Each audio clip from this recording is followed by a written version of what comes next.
France. Night, May 1944.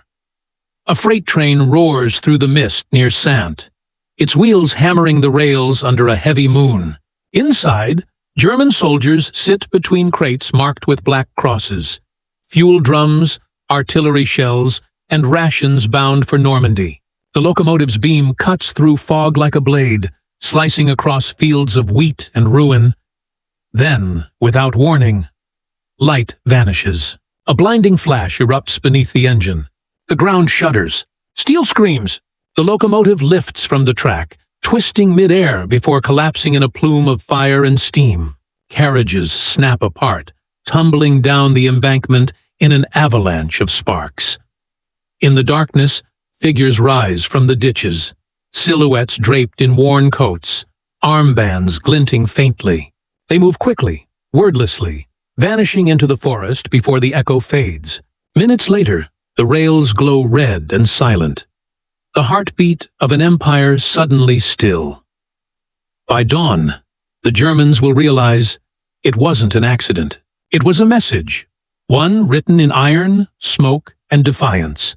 And soon, that message would spread across all of occupied France.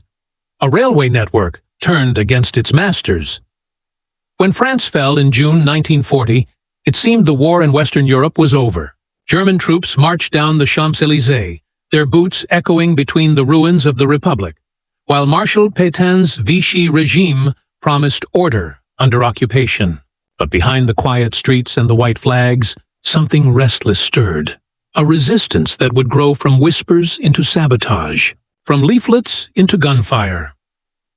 The German military machine depended on France not only for territory, but for infrastructure. Its railways were among the most advanced in Europe, a web of steel arteries connecting ports, industrial centers, and frontline depots. What had once carried passengers and produce now carried the war. Tanks, ammunition, and men bound for the Eastern Front. The trains that passed through Lyon, Paris, and Tours every day were not just transport. They were lifelines feeding Hitler's armies. The occupation turned France into a factory for the Reich. Trains rumbled day and night under the blacked-out sky, filled with raw materials, requisitioned food, and deported labor. The timetable of war was written in German. Reichsbahn officials coordinated with the Vichy government to ensure every shipment ran on time, every junction controlled, every signal obeyed. To the French, those rails came to symbolize their subjugation. Narrow bands of iron stretching from their towns straight into Germany's war engine. Every whistle in the night was a reminder of collaboration. Every rattle of wheels was the sound of obedience. Yet, as early as 1941, that obedience began to fracture. Small groups of civilians, teachers, students, railwaymen, farmers, started to act. They formed early resistance cells like Libération Nord, Combat, and the Francs-Tireurs et Partisans, FTP. At first, their defiance was quiet. Stolen documents, cut telephone wires, graffiti scrawled on walls. But as the occupation deepened and German reprisals grew harsher, so did their resolve. Among the first to recognize the power of France's railways was Jean Moulin, the man who unified the resistance under Charles de Gaulle's Conseil National de la Résistance. He understood that the war's outcome would depend as much on supply lines as on soldiers. If the rails fall silent, he said, so will the German guns. By 1942, the Special Operations Executive, SOE, Britain's covert agency founded by Churchill to set Europe ablaze, began training and arming French saboteurs. Agents parachuted into the countryside with codebooks, explosives, and cyanide pills. Their orders were simple. Cripple the German transport system. Destroy the railways. Disrupt the machine. To the Germans, trains were order. To the French, they became opportunity. In occupied towns, railway workers, the cheminots, quietly joined the cause. They knew every schedule, every switch, every bridge. They sabotaged brakes, loosened bolts, and misdirected shipments. Reports from the Gestapo in 1943 complained of unexplained derailments and delays across northern and central France. The saboteurs often risked not only their own lives, but those of their families. Captured resistance faced torture in French prison or execution at Mont Valérien. their names later scratched into stone memorials that still stand today. As Allied bombers struck factories and ports, the railways became the next great target, both from the air and from within. The British called it the Transportation Plan. Its purpose was simple: to paralyze German reinforcements ahead of the long-awaited invasion of Western Europe. But while the RAF destroyed bridges from the sky, the French resistance would strike from the ground. By early 1944, underground radio messages and coded BBC broadcasts carried new orders. Les sanglots, long des violons de l'automne, the signal that the invasion was near. Resistance networks across France began to prepare for a nationwide campaign of railway destruction. They called it Plan Vert, the Green Plan. It would be the largest, coordinated act of sabotage in the history of modern warfare. But before the Allies could land in Normandy, before paratroopers could drop and tanks roll ashore, the rails of France had to burn, and in the weeks leading up to June 1944, the resistance would ensure they did. By late 1943, the Allied High Command had reached a sobering conclusion.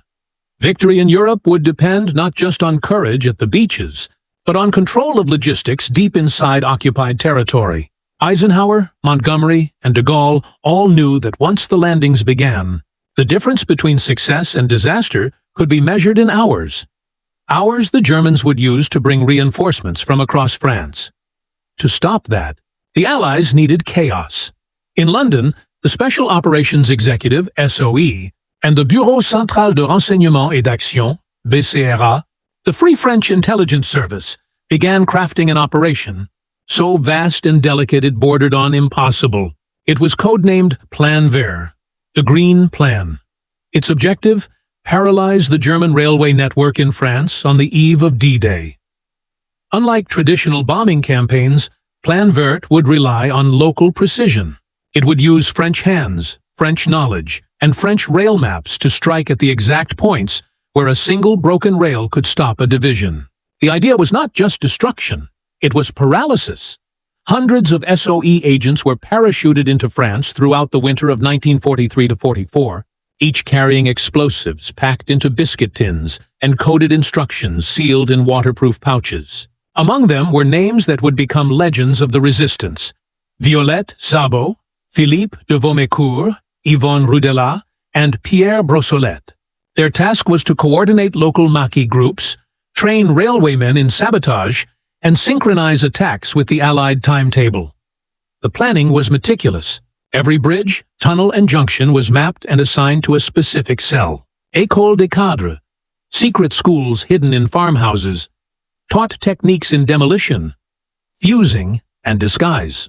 They learned to build small magnetic charges that could cripple a train without derailing it, or to plant explosives timed to strike only after the train had reached open ground, minimizing civilian casualties.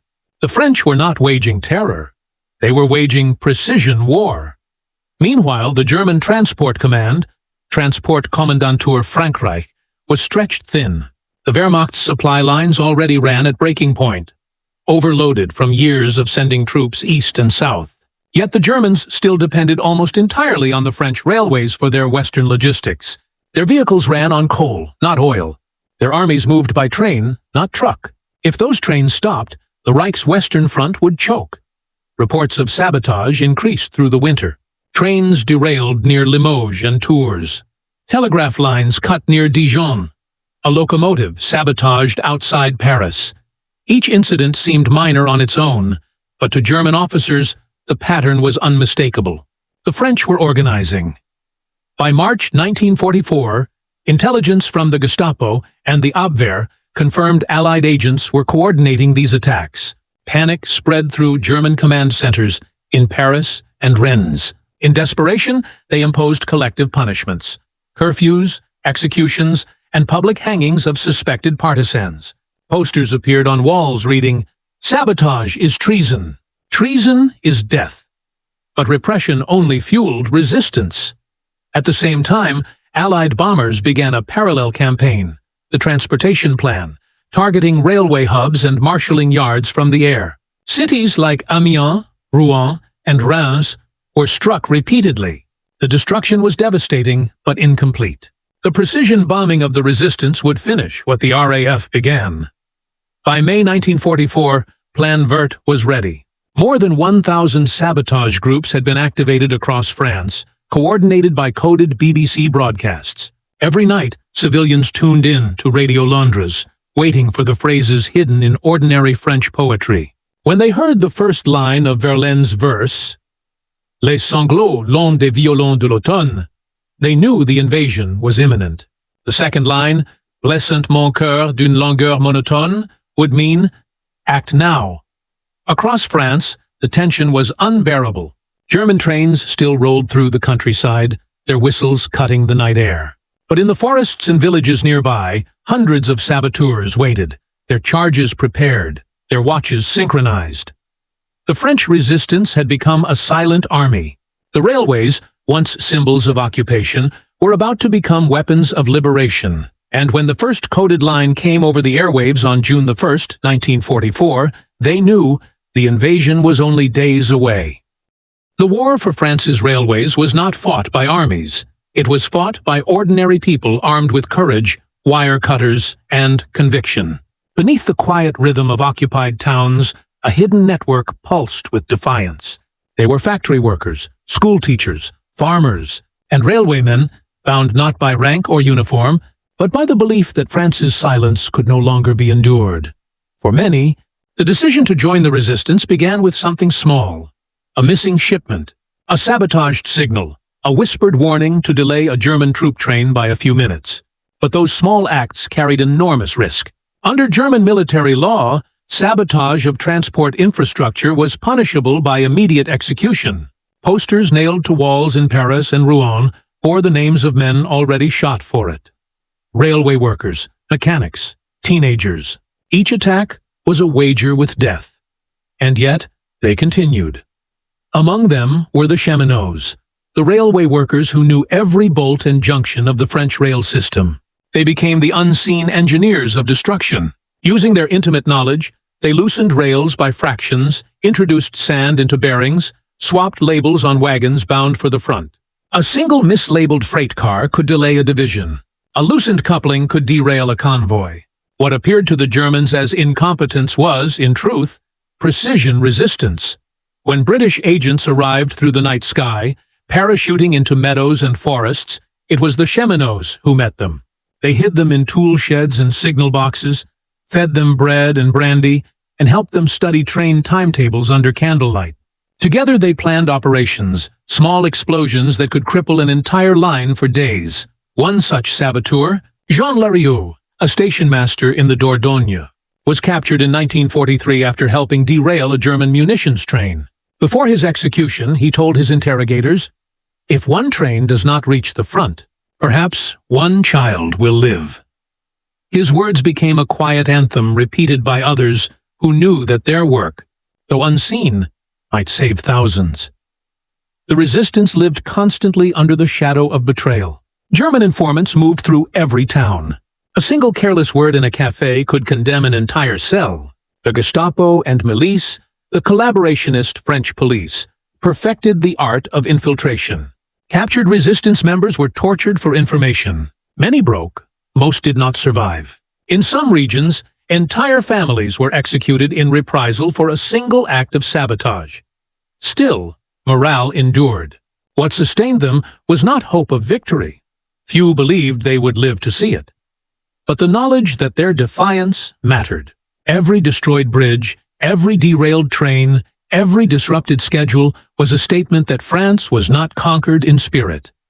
The moral burden was immense. Many saboteurs knew that German reprisals would claim innocent lives, hostages chosen at random, often villagers or factory workers. Some struggled with guilt, others accepted it as the cruel mathematics of occupation.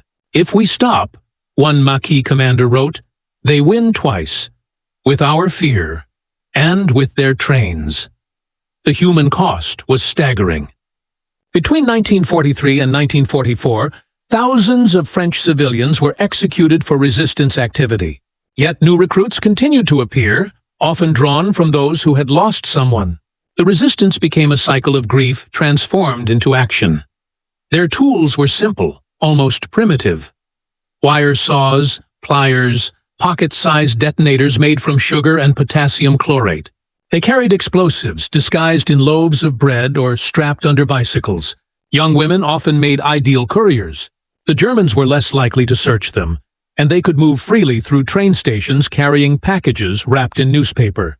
Some of the most daring missions came from the Marquis de Vercors, who sabotaged entire lines in the Alps, cutting German reinforcements to Italy. Others worked alone, slipping through rail yards at night with a single charge and a match. Each act carried the weight of history, yet none of them could know how decisive their small explosions would soon become. By the spring of 1944, the resistance had grown from scattered cells into an underground army, fragmented but united by purpose. Under the guidance of SOE and Gaullist Command, local networks began to merge into coordinated regional forces. They now operated under names like Forces Françaises de l'Intérieur, FFE. Many members had never met one another, but they shared the same code phrases, the same night broadcasts, the same belief that liberation was approaching. Their war was fought not in daylight, but in whispers, in hidden barns and forest clearings. No medals, no banners, just the rhythmic sound of trains in the distance, each one a reminder of what still needed to be done. The resistance had turned survival into strategy. The German trains kept running, but not for long, because within weeks, those same ordinary men and women, armed with little more than courage and explosives the size of a shoe, would bring the entire system crashing down. Sabotage was an engineer's art disguised as criminality. The resistance treated railways like machines to be tuned and then broken. Their manuals were railway timetables and station diagrams. Their instruments were small, precise, and easily hidden. Pliers, cold chisels, hacksaws, and packets of explosives that looked like loaves of bread. The goal was never spectacle. It was delay. One broken junction could stop an entire brigade. Tactics were layered and adaptive. The simplest method was the rail break, cutting a rail so the first axle collapsed into a void and the following wheels derailed. This could be done with an acetylene torch or a hacksaw if the saboteur had time. More refined was the fishplate removal, loosening the bolts that joined two rails so the track split under a passing train. It required minimal equipment, less noise, and left the damage looking like wear and tear until it was too late. Explosives changed the game. The SOE supplied gelignite, plastic explosives, and time pencils, compact, reliable fuses that could be set to detonate hours later. Saboteurs learned to place charges beneath sleepers or inside signal boxes, designed to wreck a bridge bearing or to sever overhead cables. A well-placed charge on a viaduct would not only stop traffic, but also force long repairs because bridges needed heavy cranes and long lead times to fix. Timing was everything. A charge set to explode after midnight could strand a train in hostile countryside. One time during dawn traffic could jam an entire timetable. The resistance perfected synchronization using pocket watches and signals from BBC broadcasts. When the home front heard Verlaine's lines, it was not poetry alone. It was the metronome for 1,000 small clocks. Communication sabotage was equally effective. Telegraph and telephone lines were cut, signal boxes burned, and semaphore arms removed. A disabled signal system could paralyze an entire corridor. Trains could not be safely routed without signal clearance. In many cases, railway workers who were part of the network simply misrouted freight. A train sent to a siding at the wrong hour could delay troop movement for a day. Logistics also meant concealment. Small mobile teams called équipes de sabotage carried their charges inside potato sacks or false-bottomed toolboxes. Women couriers, often wearing ordinary dresses and carrying shopping baskets, moved components across checkpoints. Knowledgeable commandos provided inside access, keys to stations, blind hours when maintenance crews changed shifts, and the precise torques of bolts so that loosened fish plates would not betray themselves until the right train passed. The British SOE was the connective tissue.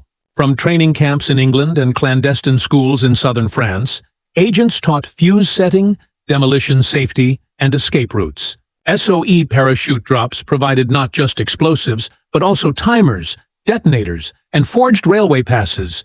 Agents taught local teams to improvise, A length of cord soaked in nitrate could be fashioned into a makeshift fuse when no commercial gear was available. Technology played a subtle duel with improvisation. The Germans deployed armored patrols, the occasional armored train, and metal detectors at key depots. They used watchful repair battalions, Bahnmeistereien and Eisenbahnbauzüge, trained to fix blown rails in hours. The Reich also installed guard detachments at major junctions and instituted double checks for unexplained track faults. But every countermeasure had limits. Troops could not guard every mile of rail, and repair crews were stretched thin across a continent. German intelligence adapted by increasing surveillance and infiltration. The Geheime Feldpolizei, Abwehr, and Gestapo unleashed an aggressive campaign of denunciations and sting operations. They planted agents in stations, bribed clerks, and used captive informants to map resistance cells. In some regions, particularly in the north and east, the police introduced curfews, identity checkpoints, and collective punishment, reprisals designed to deter civilian cooperation. Yet the very brutality of reprisals often drove more people into the forest. The resistance answered with operational security. Cells were compartmentalized. A station master might only know his own siding and a code word. Couriers learned to speak in numbers and dates. When a member was captured, the design limited what could be revealed. Escape caches were prearranged. Dead drops concealed spare keys and fake papers in hollow trees or under bakery stones. The network's resilience was its decentralization. Strategically, the most effective attacks targeted marshalling yards, bridges, and junctions rather than individual trains. Destroying a marshalling yard degraded the Wehrmacht's capacity to assemble trains, reorder rolling stock, and transfer wagons, a systemic hit. Knock out a bridge and an entire region could be isolated for weeks. Wedge-shaped attacks on telegraph nodes multiplied the effect, creating confusion that required human intervention rather than simple mechanical repair. Then there was the political dimension. Sabotage forced the German command to overcommit resources to internal security. Divisions were diverted to guard lines and repair rails, units which might otherwise have moved to block Allied landings. Each kilometer of rail destroyed bought hours, sometimes days, in which Allied troops on the beaches could consolidate. The struggle also featured innovation in small arms and tools. Saboteurs used improvised clamps that delayed trains just enough for a charge to be sprung behind them. They designed mounting loops that allowed a charge to detach cleanly from a bridge and fall with the stress, maximizing structural failure. They calibrated detonators to avoid early detection by repair crews. These were kitchen table engineering feats turned into weapons of strategic import. For the Germans, the railway war was a nightmare of attrition. They could not secure every station, nor could they stop every misdirected freight. Each sabotage that succeeded forced them to commit more men to guard duty, to stretch repair units thinner, and to accept slower reaction times. The Reich's logistics, once a strength, became a liability. Trains running late, convoys stalled, reinforcements delayed. All of these methods and countermeasures converged in early June 1944. The railway war, technical, tactical, and human, would meet a single point of destiny when the signal to act was given. The networks in barns and signal boxes held their breath, synchronized their watches, and prepared to strike the rails that kept an empire moving. The next chapter is the night the saboteurs made good on that preparation. When rails across France were turned from arteries into traps, and German mobility collapsed into chaos. Night, June 5 to 6, 1944. Across occupied France, clocks synchronized to the same hidden metronome, the BBC broadcast. In quiet rooms and cold barns, the resistance listened for 2 lines of Verlaine, the cue they had waited months to hear. When the second verse cracked across the static, thousands of pocket watches were checked at once. The plan moved from paper into motion. At 00:15, teams left their safe houses. They moved like ghosts. Railwaymen opened signal boxes and slipped the plates from fish bolts. Couriers carried small, wrapped charges under coats. Women with shopping baskets crossed station platforms at midnight, the baskets full of nothing but rope and patience. The SOE-trained demolition squads visited viaducts and culverts, fastening time pencils and gelignite where only a crane could later remove them. Everything had been tested. Escape routes were scouted months earlier. Lookouts watched trains for hours. When the line officer in a junction called, the whole cell tightened. The order to act came in fragments of verse and in the hush of a trained voice. The objective was precise. Stop movement of men, guns, and fuel for as long as possible. At 01:30, in the north and west, the first explosions ripped the night. A bridge over a sleepy river, a single arch of stone that had carried German freight for years, vanished in a roar of masonry and water. Concrete fell into the current. Tracks snapped like brittle bone. A goods train minutes behind the scheduled time shuddered and halted, its wagons lying at strange angles across the ballast. Men ran from woods and disappeared into hedgerows. A dozen kilometers away, signal boxes fell dark as telegraph wires were cut. In suburban yards and industrial marshalling depots, small teams worked under the noses of sleeping guards. In the marshalling yards of towns that lay on the main lines toward Normandy, saboteurs pulled levers and misrouted trains into sidings. They removed keys from signal boxes. They dropped charges on points so that when a locomotive passed, the switch jammed, and wagons toppled into embankments. Where a bridge still stood, they attacked the approaches. Embankments undermined with hidden charges so that the weight of a passing armored train would collapse the ground beneath it. Telegraph and telephone matrices were stripped. Linesmen, many of them secret resistance, cut cable runs with surgical skill. Others set fire to repeater huts. At dawn, entire regions awoke to silence. No coded orders, no clattering confirmations, no dispatches. Commanders could no longer speak to one another. They had to ride by car, by motorcycle, or by dispatch, methods slow and conspicuous. In Normandy itself, the effect was immediate. Freight yards that normally turned trains in and out were clogged with stalled rolling stock. The main east-west corridors toward Caen and Bayeux were severed at key junctions. In Brittany and the Loire, bridges and culverts were out. Staff officers in German headquarters stared at maps that no longer matched reality. They filled pages with stamped orders to move columns. Each order sat unread in a desk because the lines carrying them had been cut. The Germans reacted with a mixture of disbelief and haste. Patrols fanned out. Armored trains thundered along surviving rails, only to find sidings full of wreckage. Repair battalions, the Eisenbahnbauzüge, were summoned, but they were few and could not be everywhere. Each repair required heavy lifting gear and a security perimeter. Both were in short supply as the Wehrmacht stretched its manpower thin. Timing amplified the damage. Sabotage was not random. It was mathematics. By striking junctions and telecommunication nodes first, the resistance created a cascade effect. A cut line at a single junction blocked a dozen branch lines. A collapsed bridge on a trunk route forced convoys onto secondary roads, slowing movement to a crawl. German staff work depended on timetables and signals. Those timetables were now meaningless. By mid-morning, the full scale came into view. In towns distant from the beaches, soldiers stood beside idling locomotives, rifles across their knees, waiting for orders that would not arrive. Commanders tried to improvise. They ordered columns to move by road. Trucks were requisitioned. But France's roads were choked, narrow and slow. The movement that should have taken hours stretched into days. Resistance fighters did not simply destroy, they ambushed. Twice, German relief trains that attempted to run repair crews were met on ravines and hedgerows by partisan fire. Engineers and guards became targets. Repair parties were forced to work under cover of artillery and flak that German command could not always provide. Each hour they spent fixing a line was an hour the Allies used to consolidate a beachhead. In Paris and Rennes, propaganda outlets tried to spin the events as mere accidents or technical failures. But the evidence was public and stark. Telegraph poles severed like matchsticks. Bridges collapsed into rivers. Signals blackened by fire. Photos later taken showed twisted fish plates and blown sleepers, the fingerprints of careful hands, not of chance.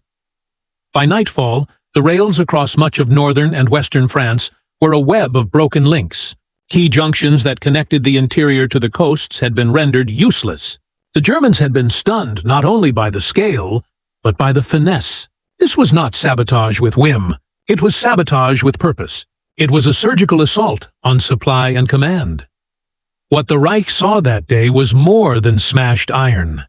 It was an expression of national will, coordinated from remote farms, hidden attics, and clandestine safe houses. The rails that had once carried France into obedience were now the instruments of its revolt. And while the explosions and derailments fell silent, another sound began to rise. The distant rumble of Allied ships and aircraft over Normandy, arriving to find a land where reinforcements would not come. When dawn broke on June 6, 1944, the German command awoke to an empire of iron in disarray. The railways that had bound France together now lay fractured, smoldering, and impassable. Telegrams sputtered through half-dead lines. Locomotives sat abandoned in sidings. Dispatch officers at the Oberkommando West tried to trace the origin of each delay, only to find that the network itself had vanished beneath them. Chatititunentori, Troder Tradritarns, 1 hours, the first reports from Normandy arrived. Allied landings at Utah, Omaha, Gold, Juno, and Sword. Panic ignited inside the German hierarchy. Orders flew across telephones that no longer worked. Reserve divisions, the 2nd SS Panzer, 12th SS Hitlerjugend, and Panzer Lehr, were to move immediately to the coast. But the highways were already crowded with diverted convoys, and the rail lines they relied upon were gone. Entire divisions that should have reached Normandy within 24 hours were trapped hundreds of kilometers away. The 2nd SS Panzer Division, Das Reich, stationed near Toulouse, was ordered north to repel the invasion. On a clear timetable, it could have reached the front in 3 days. Instead, it took 17. Every kilometer of its journey became an ordeal. Resistance fighters had blown culverts, dropped trees across roads, mined bridges, and torn rails from the ground. The division fought its way not through an enemy army, but through an occupied homeland that refused to cooperate. Saboteurs struck again and again, forcing detours into narrow lanes where ambushes waited. In the Limousin region, Maquis fighters attacked columns with grenades and Steen guns, vanishing into the woods before the Germans could react. The Das Reich Division, delayed, demoralized, and enraged, left behind a trail of atrocities, among them the massacre of Oradour-sur-Glane, where 642 civilians were murdered in reprisal. But even such terror could not restore the rails. The resistance had changed its strategy from sabotage to paralysis. Trains that once carried panzer fuel to Normandy now lay derailed in ditches, their tankers aflame. Repair crews arrived under armed guard, only to find that bridges were still impassable, their supports shattered by explosives placed with surgeon's precision. German intelligence officers were forced to admit that Plan Vert had succeeded beyond expectation. Reports described over 1,000 rail breaks and 500 bridge demolitions in the first 48 hours alone. Entire communication corridors between Paris, Lyon, and Rennes had collapsed. Commanders in the field complained that they were operating blind. One staff officer noted bitterly that the French nation, without tanks or aircraft, has achieved what our enemy's air fleets could not. Meanwhile, in Normandy, the Allied forces were expanding their beachheads. The delay of German reinforcements gave Eisenhower the breathing room he needed. The Allies established supply dumps, airfields, and command posts. By the time the first major German counterattacks arrived, the Allies had already entrenched. Their victory on the beaches owed in part to the saboteurs who had made the roads to Normandy impassable. Within days, German field reports grew desperate. Panzer Lehr's tanks ran out of fuel before even reaching Caen. Trains meant to carry munitions to Cherbourg sat rusting behind collapsed viaducts. Repair battalions could no longer work safely. Ambushes and sniper fire met them at every turn. German officers began referring to the Gleiskrieg, the rail war, as the invisible front. They could see the effects, but never the enemy. The Wehrmacht's discipline, built on punctuality and efficiency, buckled under chaos. Staff planners could not explain to Berlin why divisions were late, why trains vanished, why timetables had turned into mockery. They blamed bombing. They blamed the weather. But they knew the truth. France itself was at war with them.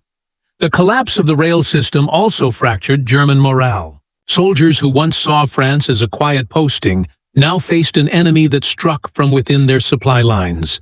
Trains no longer brought food or rest. They brought ambush, fire, and fear. By the third week of June, as Allied troops pushed inland, the German High Command accepted what had once been unthinkable. France's transport infrastructure was lost. Every attempt to rebuild met new sabotage.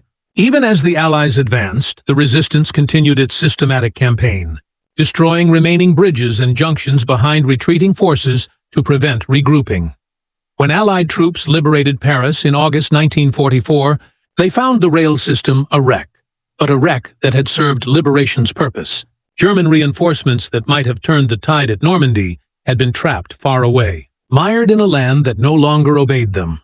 For the Germans, it was a stunning revelation.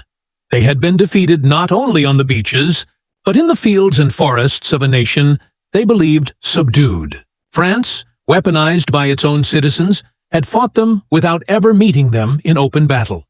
The trains that once carried their empire forward had betrayed them. One explosion, one missing bolt, one silent act at a time. When the guns fell silent over Normandy in late June 1944, Allied intelligence began assessing why the German counterattack had failed so completely. The answer did not lie only on the beaches, nor in the air above them. It lay beneath the soil of France, in the shattered network of rails and bridges that had once bound the Reich's Western Empire together. The French Railway War, executed under Planvert, had become one of the decisive factors of the D-Day campaign. Reports compiled by Eisenhower's chef headquarters estimated that German troop movements through France were reduced by up to 60% during the first 10 days of the invasion. The average train journey that once took 8 hours now took 30. Entire panzer formations were immobilized for lack of fuel, munitions, or replacement parts.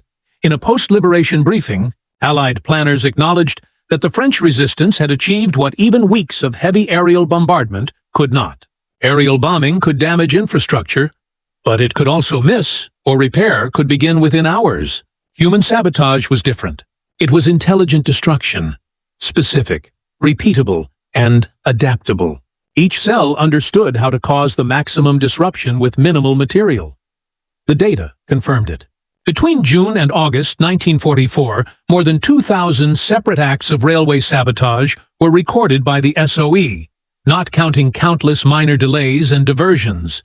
Nearly every German-controlled junction in western and northern France suffered damage. In some regions, especially Brittany and the Loire, rail traffic ceased altogether for weeks. Captured German documents revealed the full scope of their frustration. Reports from the Transport Kommandantur Frankreich described catastrophic disruption, complete loss of control, and the absence of functioning communication. One colonel wrote bitterly, "The French rails are no longer ours. They are the enemy's weapon." The human toll on the resistance was immense. For every successful operation, there were arrests, executions, and massacres. Entire villages were wiped out in reprisals. Ask, Oradour-sur-Glane, Toul, their names etched into the ledger of German vengeance. But even as the Gestapo struck harder, sabotage intensified. By that summer, it had evolved from isolated acts into a synchronized national campaign. Allied commanders later described the synergy as one of the war's greatest unrecorded victories. The resistance had effectively transformed the geography of France into a strategic weapon. Roads were mined, rails broken, bridges gone, forcing the Wehrmacht into predictable, narrow corridors easily targeted by Allied aircraft. The Luftwaffe, already crippled by losses, could no longer provide protection to the convoys creeping along France's ruined roads. In the final weeks of June, as Allied armor pushed inland from Normandy, the logistical collapse of the German army deepened. Fuel trains bound for the front were destroyed before they left their depots. Ammunition shipments were stranded in sidings hundreds of kilometers away. German field commanders pleaded with Berlin for relief. None came. The few trains that still ran were forced to move only at night, under blackout. At crawling speeds, British and American intelligence officers tracking intercepted German communications noted a distinct shift in tone.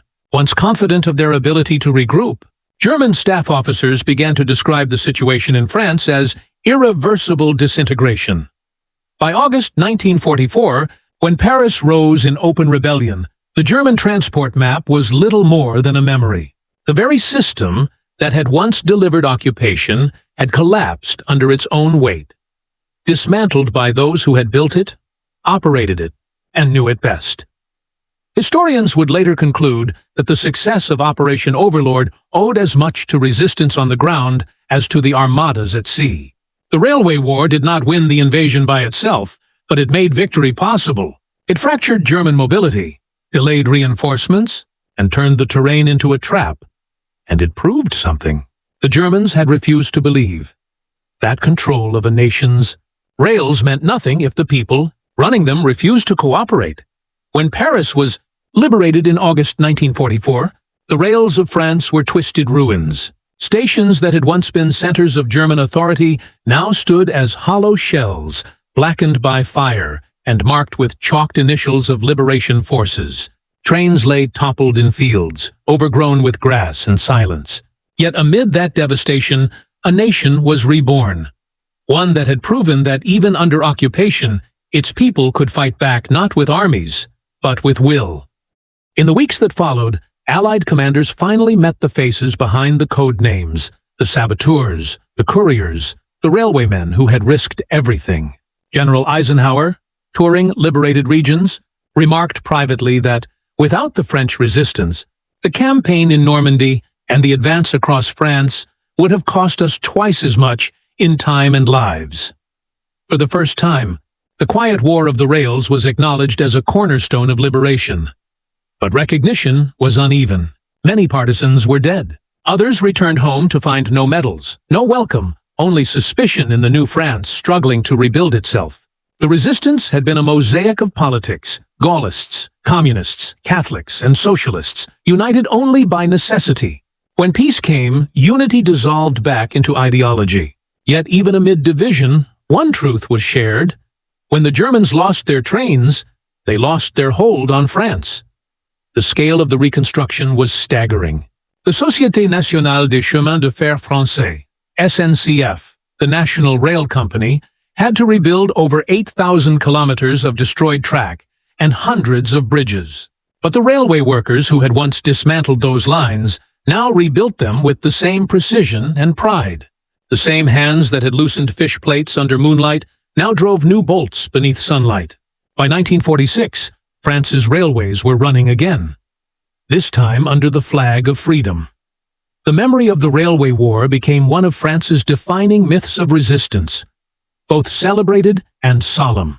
In towns like Chalon-sur-Saône, Saintes, and Limoges, plaques still bear the names of fallen cheminots, often listing entire crews executed after a single act of sabotage. Their legacy became part of the SNCF's identity. Each year, ceremonies honor their courage, and wreaths are laid on rusted rails that once carried the weight of an empire. In Germany, post-war analysis revealed how deeply the resistance had shaken the Wehrmacht's faith in control. A 1946 study by former German officers concluded that the paralysis of French rail transport destroyed all hope of counterattack. Historians later estimated that the railway sabotage delayed German reinforcements by more than 2 weeks, enough to change the fate of D-Day itself. The Germans had never expected that unarmed civilians could cripple a military logistics system built for war. For France, the memory of those nights carried both pride and pain. The resistance had proven that a nation under occupation could still resist from within, but it had paid dearly. Tens of thousands had died, and for every bridge destroyed, there was a family torn apart. Yet their sacrifice rewrote what warfare meant in the 20th century. They had shown that logistics, once the realm of engineers and timetables, could become a battlefield of liberation. As peace returned, the French railways became more than steel and schedules. They became a monument to what had been risked and won. The whistles that once signaled oppression now marked a country on the move again. Not toward Germany, but toward recovery. In 1964, on the 20th anniversary of the liberation, President Charles de Gaulle stood before veterans of the resistance and declared, "France owes her freedom to the valor of her soldiers and to the courage of her sons and daughters who fought in shadow and silence." Behind him, trains rolled past, the sound echoing like applause, across a nation that had once lived by coded messages and midnight detonations. The Germans had been stunned when France's trains stopped running. But what truly shocked them was what those broken rails represented. A country that refused to surrender, even in stillness. Today, France's trains glide smoothly through valleys and cities rebuilt from the ashes of war. High-speed locomotives flash over bridges once reduced to rubble. To the traveler, the rails are only metal and motion. But beneath them lies memory, the buried pulse of a nation that once fought with silence and sabotage. Each whistle that echoes across the countryside carries a ghost. Somewhere beneath those polished lines are the same roots that carried occupation, then defiance, then liberation. The bridges have been rebuilt, but the shadows of the men and women who broke them remain. The commandos who turned their craft into resistance, the couriers who carried explosives in breadbaskets, the agents who vanished after the job was done. In the chill of a modern dawn, it is hard to imagine the fear of those nights in 1944, the ticking fuses, the trembling rails, the knowledge that discovery meant death. And yet, that fear was the price of freedom. The resistance fought not with grand armies, but with discipline, intellect, and unity, proving that even the most ordinary citizen could unmake an empire, one bolt at a time. Their legacy endures not in monuments alone, but in the hum of every train that crosses France. The same network that once fed tyranny now binds a free republic together. Where once the Germans heard explosions, travelers now hear rhythm. The steady song of a nation that survived occupation and reclaimed its heartbeat. History remembers the great battles, the generals, the invasions, but the soul of victory often belongs to those who worked unseen, the ones who made the enemy's machines stand still. In the silence between passing trains, France still keeps their secret, that even in darkness, the courage to resist can turn rails of steel into the lines of freedom.